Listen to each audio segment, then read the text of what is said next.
जैसे भी उसने मेरे साथ जो भी रेप किया उसके बाद उसने मुझे छोड़ दिया। बोलती है कि तू पैसे ले ले, केस वापस ले ले, ये कर ले वो कर ले, ऐसे बोली। तो मैंने बोला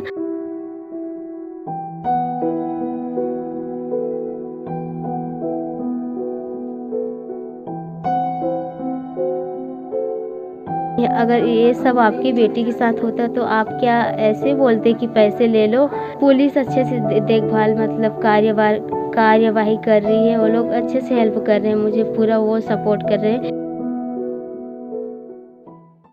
आप लोग देख रहे हैं बाहुआ एक्सप्रेस और मैं हूं राहुल खत्री। कुछ देर पहले आपने खबर भी देखी होगी कि किस तरीके से त्रिकुटा नगर में एक रेप केस सामने आया और हमने उनके परिवार के साथ बात भी की। एक बार दोबारा से हम वहाँ पर आए हैं और अंदर लेकर चलते हैं, उनकी माताजी से बात करवाते हैं कि किस तरीके से फ़िलहाल जो है पुलिस द्वारा कार्य किया जा रहा है। और ये इनकी माताजी हमारे साथ हैं। अभी भी आप देखिए तमाम यहाँ के बस्ती के जो लोग हैं वो यहीं पर मौजूद हैं इनके साथ।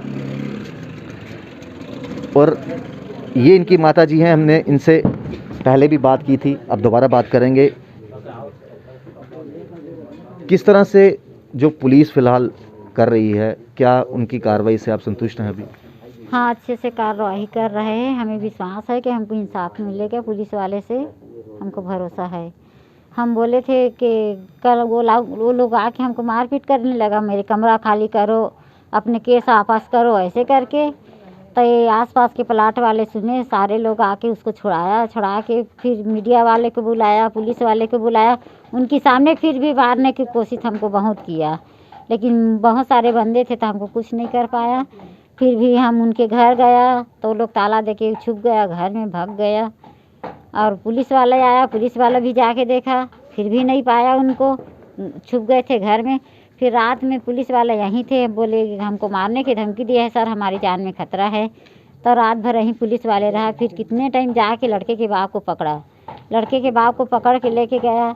हम सुबह फिर हमको लेके ये पुलिस वाले गए थाना। तो हम थाना गए तो बोले कि सर इसका माँ बहुत चालाक है। उसके माँ ही अभी भी बोल रहे हैं कि उसका माँ ही वो लड़का को कहीं छुपाया है जी। हाँ, उसका माँ ही छुपाया है। तब फिर उसका माँ को उठा के ले गया है और थाने में बैठा रहा है।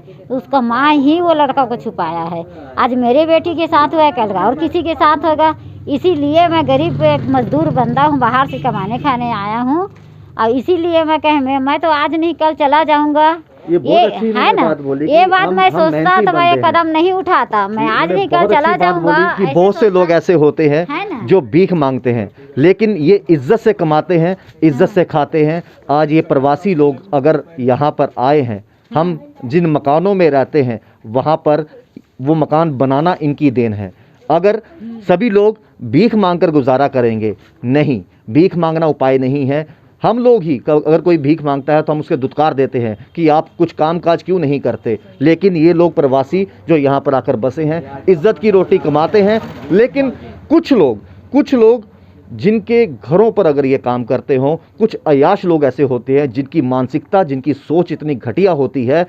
हम ये नहीं कहते कि हर इंसान ऐसा होता है, लेकिन कुछ लोग ऐसे होते हैं, उनको कड़ी से कड़ी सज़ा मिलनी चाहिए और सलाखों के पीछे होना चाहिए। अभी आपने कहा मैं पुलिस स्टेशन भी गई थी, उन्होंने बिठाया। हाँ। तो वहाँ पर पूछताछ चल रही है, लड़का अभी तक नहीं मिला। नहीं, लड़का अभी तक नहीं मिला है। वो कहाँ छुपाया है, क्या करे। उल्टा भाई मेरे ही ऊपर आरोप लगा रहा है। मेरे लड़के 8 तारीख से गायब है। मेरे लड़की के साथ 9 तारीख एक घटना हुआ है, तो 8 तारीख से कहाँ से गायब हुआ उसका लड़के। कल सारे मीडिया वाले के सामने ही वो बोला है ये बात। तो उसके बाद में बोला कि तुम्हारा लड़का तो 9 तारीख के मेरे बेटी से रेप किया है, तो 8 तारीख से कैसे गायब है। फिर 3 दिन से तुम्हारा लड़का गायब है, तो क्यों रिपोर्ट नहीं लिखा है। तो उल्टा हम ही ऊपर इल्जाम लगा रहे हैं सर कि ये लोग ऐसे गंदी है, नंगी घूम रहे हैं। इसका बेटी तो इतने भारी मोहल्ला में 8-9 महीने हो गए मुझे यहाँ आए, फरवरी से आई हूँ मैं, पहली बार जब मुँह आया हूँ। तो कोई तो देखा होगा मेरी लड़की पहन के घूमती है कि नंगी घूमती है। अब उसको पता चलेगा कि मैं नंगी घूमती हूँ कि मैं पहन के घूमती हूँ। मैं गरीब भले हूँ बेटा, लेकिन मैं इज्जत की गरीब नहीं हूँ। मैं इज्जत बिकने वाला नहीं हूँ। बड़ी होती है एक चीज। अब जम्मू वाला भी और कोठी वाला भी जान जाएगा कि गरीब के भी इज्जत होता है, अमीर बस की इज्जत नहीं होता है। हम तो गरीब के क्या है, हमारे पास इज्जत ही सब है हमारे लिए। इनका इज्जत ही गहना है, इनका इज्जत ही सब कुछ है और हर इंसान की इज्जत सबसे मायने रखती है। जिस तरीके से आपने पहले भी कहा था कि हमें धमकियां दे रहे थे और ये भी कहा गया कुछ पैसे लेकर जो है रफा दफा कर दिया जाए। कल से पुलिस यहाँ पर, अभी भी पुलिस बाहर खड़ी है, थोड़ा सुकून मिलता है कि हमारी सिक्योरिटी हिफाजत के लिए पुलिस बाहर है। हमको सुकून मिलता है। और फिर वो लड़का और कई बार कर चुका है, यही कोठी वाले से भी किया है, लेकिन कोठी वाला देखो हिम्मत नहीं दिखाया। मैं एक गरीब बंदा मजदूर देखो हिम्मत दिखा दिया, लेकिन जम्मू वासी को दिखा दिया क्या होता है हिम्मत। चीज किसका काम देता है, दौलत किसी का काम नहीं देता है। सुकून मिला आपको कि जब कल तमाम लोग आपके साथ खड़े थे और आवाज उठा रहे थे कि ये चीज गलत है? बहुत सुकून मिला। मैं पहले थाना गया था, मेरे लड़का और मेरी लड़की, हम 3 गए रोते। अब जब वहाँ गए, अब हम इंसाफ मांगे, हाथ जोड़े, वो हमारा इंसाफ सुनना का कि तू हाथ मत जोड़ माता, तेरे को इंसाफ मिलेगा, तेरी लड़की के साथ गलत हुआ है, वो तुमको इंसाफ मिलेगा, तू रो मत, तू सही जगह आए हो। और वो लोग हमारे उसी समय से कार्रवाई चालू कर दिया। ये बहुत अच्छी बात है कि पुलिस ने मौके पर ही काम शुरू कर दिया, उनके खिलाफ कार्रवाई शुरू कर दी है। कितनी देर तक जो वो शख्स है पुलिस की गिरफ्त से छूट जाएगा ऐसा नहीं है। कानून जो है उसको एक दिन ज़रूर पकड़ेगा और जिस तरीके से तमाम जगह सिर्फ एक ही आवाज़ उठती है कि जो भी ये शर्मनाक हरकत करता है उसका अंजाम सिर्फ फांसी और फांसी होनी चाहिए। और कहीं ना कहीं इन्होंने ये भी कहा कि जिस तरीके से कल से पुलिस ने काम किया है, इनकी हिफाजत घर पे अभी तक बाहर जो है वो पुलिस लगी हुई है और साथ ही साथ इनको ये भी कहा गया कि कुछ पैसे लेकर आप रफा दफा कर दीजिए केस। जहाँ पर ये झुग्गियाँ बनी हैं ये उसी मालिक मकान के बेटे की हैं जिसने शर्मनाक हरकत की है। जिस तरीके से उन्होंने कल कहा कि आप कुछ पैसे ले लीजिए, आप रफा दफा कर लीजिए, ये पुलिस के सामने कहा, लोगों के सामने ही कहा। लोग ये है प्लाट वाले थे सारे लोग, जहाँ ये प्लाट में है किरायादार, वो सब लोगों के सामने बोला है वो। हाँ, तो ये लोग भी डर गया।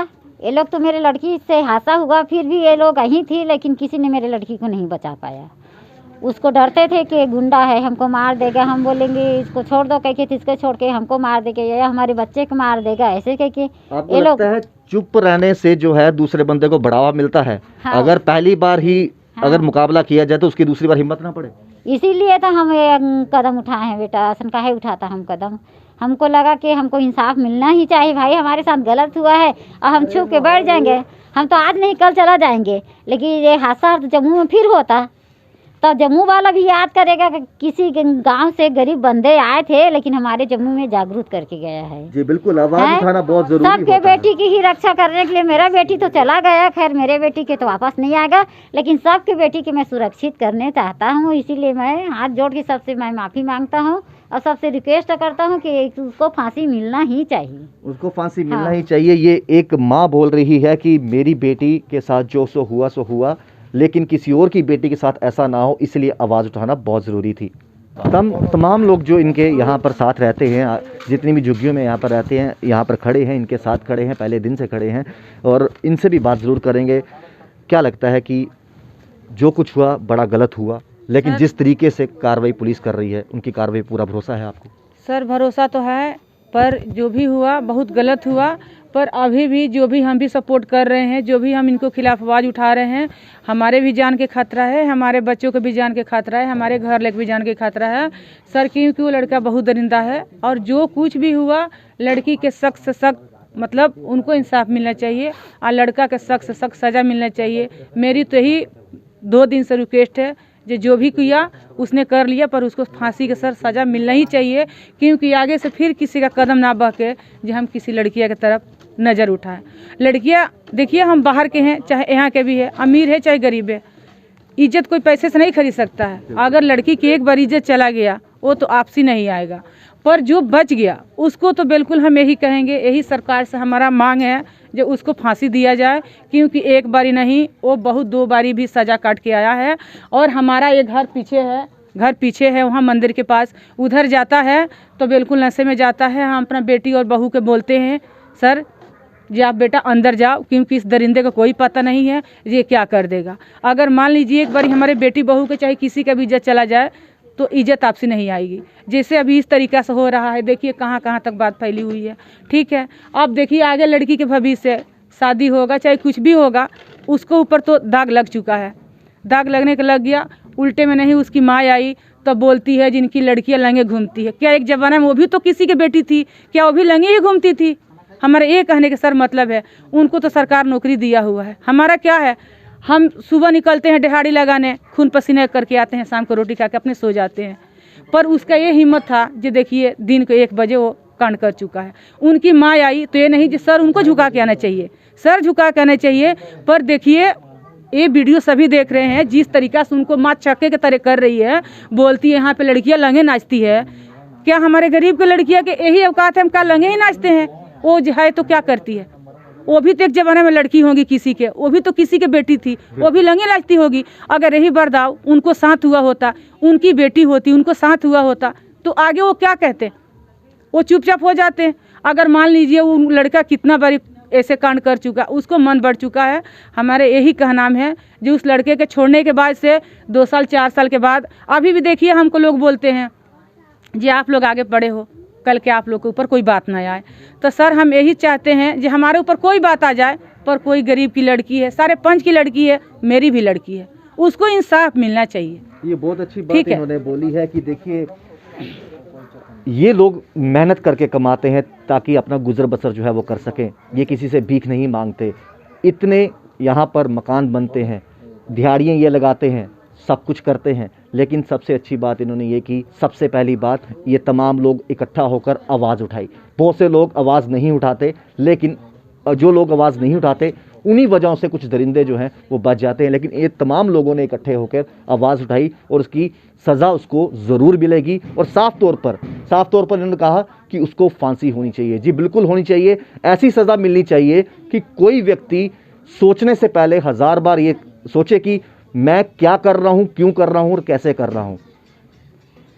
इनका परिवार, इनके सभी मोहल्ले वाले जितने भी हैं, जितने झुग्गियों वाले हैं, सब इनके साथ खड़े हैं और मांग एक ही है, और वो मांग है कि इंसाफ चाहिए और जल्द से जल्द चाहिए।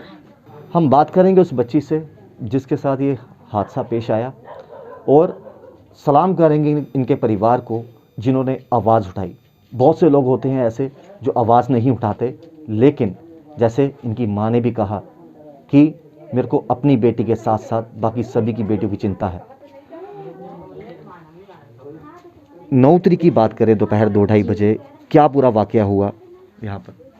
जब दोपहर 9 तारीख को जब मैं सो के उठी, फिर मैं वॉशरूम गई, उसके बाद अंदर आई, बर्तन उठाने लगी। फिर वो बंदा आया, फिर दरवाज़ा लगा दिया, फिर मेरे साथ हाथापाई करने लगा। फिर मैं बोली भैया ये सब क्या कर रहे हैं, मुझे ये सब पसंद नहीं। फिर मैं बहुत चीखी, बहुत चिल्लाई, बट किसी ने मेरा हेल्प नहीं किया, क्योंकि वो बंदा बहुत ही दरिंदा और बहुत ही नशेड़ा है। वो बहुत ही वो है, मतलब इसीलिए किसी ने मेरा हेल्प नहीं किया। जैसे भी उसने मेरे साथ जो भी रेप किया, उसके बाद उसने मुझे छोड़ दिया। फिर मैंने फ़ोन मुझे मिला, फिर मैंने भाई को कॉल किया, फिर मम्मी आई। जैसे मम्मी आई उनको पता चला, फिर मम्मी मुझे लेके थाना गई। फिर मैं FIR दर्ज किया। फिर उसकी मम्मी सुबह आती है, फिर बोलती है कि तू ये सब क्या कर रही है, ऐसा वैसा बोल के बोलती है कि तू पैसे ले ले, केस वापस ले ले, ये कर ले, वो कर ले, ऐसे बोली। तो मैंने बोला कि बात पैसे की नहीं है, अगर ये सब आपकी बेटी के साथ होता तो आप क्या ऐसे बोलते कि पैसे ले लो, फिर पैसे दे दो, मेरी बेटी की इज्जत कोई वो नहीं है, ऐसे बोलते। बात मेरी इज्जत की नहीं है, बात सबकी इज्जत की है, क्योंकि आज मेरे साथ हुआ है, कल किसी और के साथ होगा, कल मेरी छोटी बहन के साथ हो सकता है, दीदी के साथ हो सकता है, कई औरत के साथ हो सकता है। इसलिए मैं उस दरिंदा को जल्द से जल्द पकड़ना चाहती हूँ, उसको सज़ा दिलाना चाहती हूँ कि उसको उसके किए की सज़ा मिले, ताकि और किसी के साथ ऐसा बुरा अत्याचार ना हो। पुलिस की तरफ से कॉर्पोरेशन कैसे मिल रहा है? और जब आपको कोर्ट लेके गए तो वहाँ पे भी आपसे पूछा होंगे, सवाल पूछे होंगे, हाँ। कैसा लग रहा है फिलहाल पुलिस की किस तरह मदद मिल रही है? पुलिस अच्छे से देखभाल, मतलब कार्यवाही कर रही है। वो लोग अच्छे से हेल्प कर रहे हैं, मुझे पूरा वो सपोर्ट कर रहे हैं कि तू घबरा मत, ये वो मत कर, अच्छे से वो कर, अपने आप को अच्छे से मजबूत रख, घबराने की कोई बात नहीं, ऐसे सब लोग बोल रहे हैं भैया। अब मुझे बस सरकार से यही मांग है कि उसकी मम्मी को भी हिरासत में रखें। वो बड़ी वो है, अपने बेटे को बहुत ज़्यादा सपोर्ट कर रही है। वो अपने बेटे की वो नहीं कर रही, वो बोल रही है मेरे बेटे ने जो किया अच्छा किया, ऐसा वैसा, उसको फुल सपोर्ट कर रही है कि मेरे बेटे ने अच्छा काम किया। अगर उसकी बहन होती, अगर उसकी बेटी होती तो क्या जो ऐसा बोलता है नहीं बोलता, बात हम लोगों की है, बहन माँ बहन और हम लोगों की इज्जत की बात है। इसलिए जल्द से जल्द उस दरिंदा को पकड़ो और उसको फांसी की सज़ा दो। बस मुझे यही सब मेरी बहन भैया से दरख्वास्त है कि बस उसको पकड़ो और फांसी दे दो। बस यही दरख्वास्त है इनकी और यही दरख्वास्त सबकी है कि उसको जल्द से जल्द पकड़ा जाए और उसको फांसी की सज़ा जो है उसे सुनाई जाए। और जिस तरीके से इन्होंने कहा भी कि उसकी माता जो है वो उसको और शय दे रही है कि इसने जो किया अच्छा किया, तो इस तरीके से जो कानूनी कार्रवाई उसके बेटे पर होती है वैसे ही कड़ी से कड़ी कार्रवाई उसकी माता पे भी होनी चाहिए। हमारा हमेशा से कोशिश ये रहती है कि जनता की आवाज़ जो है उसको उजागर किया जाए। हम कल शाम को भी यहाँ थे, आज दोपहर को भी यहाँ थे। हमारी पूरी टीम बाहो एक्सप्रेस की इनके साथ खड़ी है और जब तक इनको इंसाफ नहीं मिलता तब तक हम इनकी आवाज़ जो है वो उठाते रहेंगे। जुड़े बाहो एक्सप्रेस के साथ राहुल खत्री, बाहो एक्सप्रेस के लिए।